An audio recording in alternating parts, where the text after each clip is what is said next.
Assalamualaikum warahmatullahi wabarakatuh. Bertemu lagi pada mata kuliah dengan mata kuliah teori ekonomi pembangunan. Pada pertemuan kali ini kita khusus akan membahas tentang strategi pertumbuhan dan pembangunan ekonomi. Pada pertemuan kali ini dalam strategi pertumbuhan, pada materi strategi pertumbuhan dan pembangunan ekonomi ini kita akan membahas 3 sub materi, yaitu lingkaran kemiskinan, teori kausasi kumulatif, teori perangkap keseimbangan tingkat rendah. Jadi apa sih lingkaran kemiskinan itu? Ini yang akan kita bahas pada awal kajian ini. Kalau kemarin kita sudah bahas tentang teori, yang terakhir itu teori Schumpeter ya, sama endogen dan sebagainya. Pada kali ini kita bahas strateginya, walaupun pada dasarnya pada strategi pertumbuhan dan pembangunan ekonomi juga ada konsep atau teorinya juga, misalnya teori lingkaran kemiskinan ini. Oke, kita lanjut pada konsep lingkaran kemiskinan. Apa sih lingkaran kemiskinan itu? Yaitu di sini kan kita bisa dilihat, yaitu vicious cycle of property. Jadi pertama kali dikenalkan oleh Ragnar Nurks dalam bukunya yang berjudul Problem of Capital Formation in Underdeveloped Countries.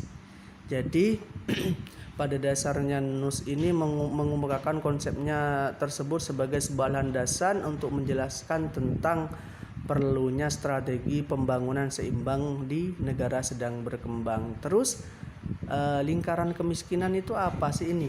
Seperti ini lingkaran kemiskinan itu.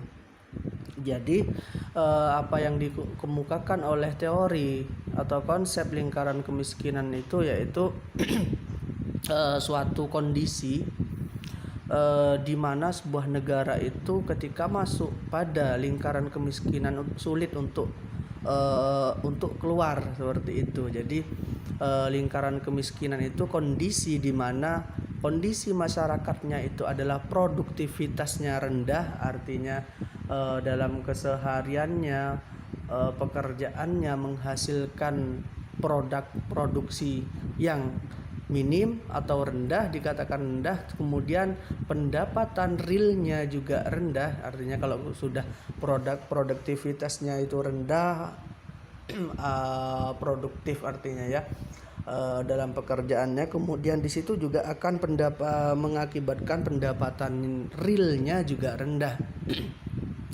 Kemudian pendapatan real juga rendah, otomatis ketika pendapatan setiap masyarakat yang ada di sebuah negara yang sedang berkembang itu rendah, otomatis juga memiliki tabungan yang rendah, ataupun untuk dimakan saat ini hanya cukup untuk gaji 1 bulan, cukup untuk makan saja misalnya, tidak ada bentuk investasi, tabungan untuk di hari tua, untuk masa yang akan datang, atau bentuk-bentuk investasi yang lain itu tidak ada.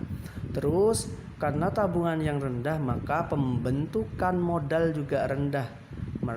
Berarti kalau kita berbicara secara makro, otomatis modal-modal yang dilakukan oleh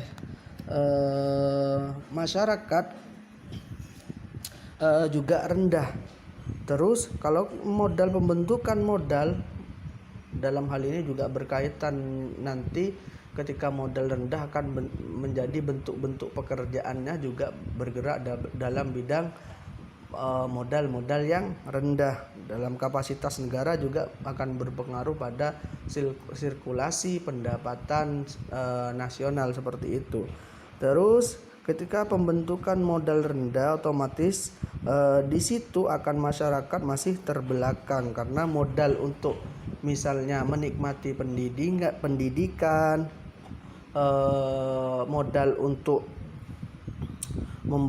memulai usaha dan sebagainya, di situ pembentukan modal akan berefek pada kekurangan modal. Kekurangan modal akan berpengaruh pada masyarakat masih terbelakang. Kenapa masyarakat masih terbelakang? Otomatis bentuk-bentuk investasi dalam dunia pendidikan misalnya otomatis akan berkurang karena tidak ada modal. Masyarakat sudah tidak akan mampu untuk mendidik ataupun menyekolahkan anaknya pada tingkat pendidikan yang tinggi seperti itu. Dan bentuk-bentuk modal yang lain, misalnya profesi-profesi yang lain untuk memulai usaha juga akan terhambat. Maka di sini masyarakat akan berdampak pada masyarakat yang masih terbelakang. Ketika masyarakat masih terbelakang, otomatis kekayaan alam kurang dimanfaatkan. Kalau kita berbicara kekayaan alam kurang dimanfaatkan, ada beberapa faktor. Yang pertama, salah satunya adalah tidak ada SDM-nya tidak kurang berkualitas atau rendah seperti itu. Terus mobilitas sumber daya alam itu masih kecil seperti itu. Jadi mobilitas artinya adanya perubahan, misalnya sumber daya alam itu masih dijual mentah dan sebagainya, tidak ada mobilitas atau perubahan dari sumber daya alamnya atau pengelolaannya itu masih rendah seperti itu. Ketika sumber daya alamnya itu kurang dimanfaatkan dengan beberapa faktor tadi, misalnya SDM-nya masih rendah, tidak adanya tenaga ahli seperti itu, terus mobilitas SDM-nya itu kurang, artinya tidak ada pengelolaannya itu minim, tidak dijadikan bahan yang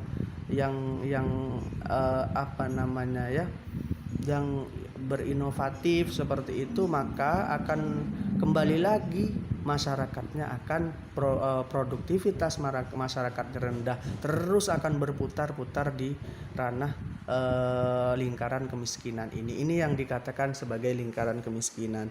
Jadi lingkaran kemiskinan itu merupakan suatu rangkaian kekuatan yang saling mempengaruhi satu sama lain sehingga menimbulkan suatu kondisi di mana sebuah negara akan tetap miskin dan akan mengalami banyak kesulitan untuk mencapai tingkat pembangunan yang lebih tinggi. Jadi ini yang dikatakan lingkaran kemiskinan. Jadi banyak faktor yang menghambat suatu negara itu untuk melakukan pembangunan yang lebih tinggi. Di sini ada beberapa pandangan. Menurut ini ada dua jenis lingkaran kemiskinan yang menghalangi negara sedang berkembang untuk pembangunan yang pesat. Yang pertama dari segi penawaran modal. Jadi dari segi penawaran modal itu lingkaran setan kemiskinan dapat dinyatakan bahwa pendapatan masyarakat yang rendah yang diakibatkan oleh tingkat produktivitas yang rendah menyebabkan kemampuan masyarakat untuk menabung juga rendah. Seperti yang saya jelaskan tadi, ini akan menyebabkan tingkat pembentukan modal yang rendah tadi. Keadaan yang terakhir ini selanjutnya akan menyebabkan suatu negara menghadapi kekurangan barang modal dan dengan demikian tingkat produktivitas akan tetap rendah. Jadi ketika suatu negara masyarakatnya itu tidak produktivitasnya rendah, pada endingnya akan menghadapi kekurangan barang modal. Jadi ketika produktivitas rendah, nanti kekurangan barang modal atau sirkulasi tenaga kerja yang ada di Indonesia misalnya, di situ tingkat barang modalnya juga akan rendah. Dengan demikian tingkat produktivitasnya akan tetap rendah dan demikian seterusnya. Ini dari segi penawaran modal. Terus dari segi permintaan bagaimana? Dari segi permintaan modal, corak lingkaran setan kemiskinan mempunyai bentuk yang berbeda. Di negara-negara miskin perangsang untuk melaksanakan penanaman modal rendah karena luas pasar untuk berbagai jenis barang terbatas dan hal yang belakangan disebutkan oleh pendapatan masyarakat yang rendah.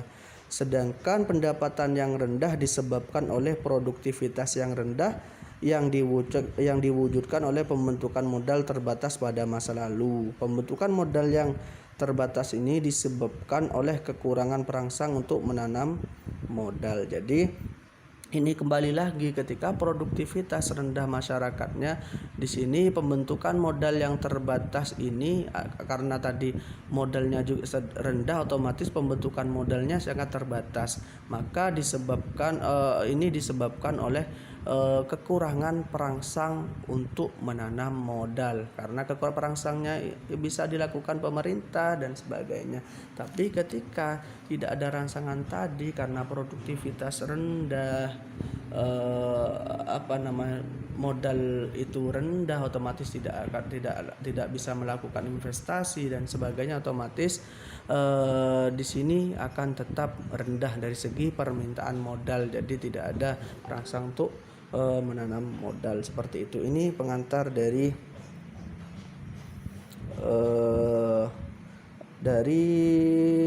lingkaran kemiskinan. Selanjutnya nanti kita akan saya lanjutkan dulu. Di sini di sisi lain Nurs ini mengatakan bahwa peningkatan pembentukan modal bukan hanya saja dibatasi oleh lingkaran perangkap kemiskinan tadi yang dijelaskan tadi, tetapi juga adanya international demonstration effect. Jadi apa itu? Perangkap kemiskinan itu bukan hanya di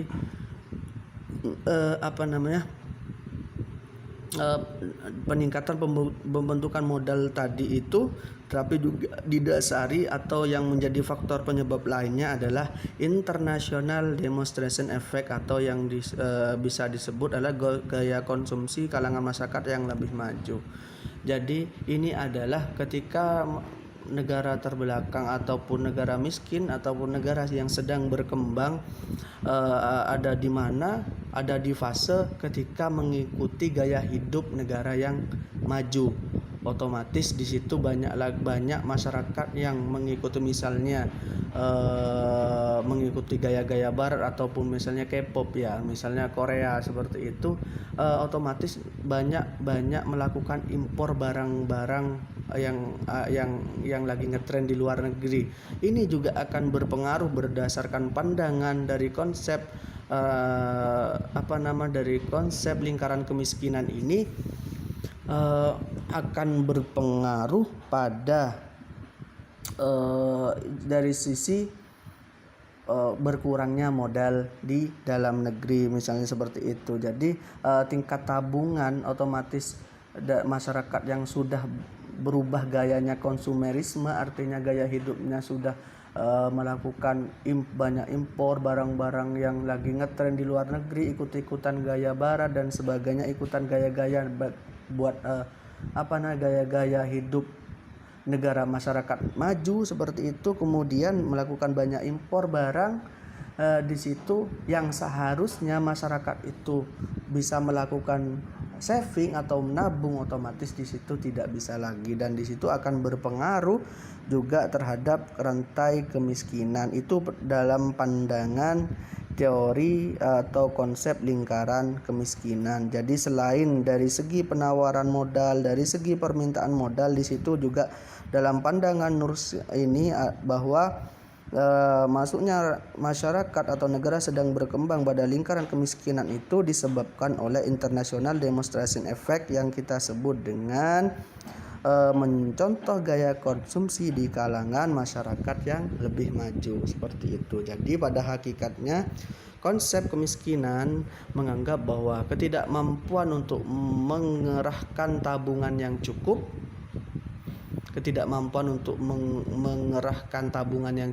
kurangnya faktor pendorong untuk kegiatan penanaman modal, tingkat pendidikan dan keahlian yang masyarakat yang relatif rendah.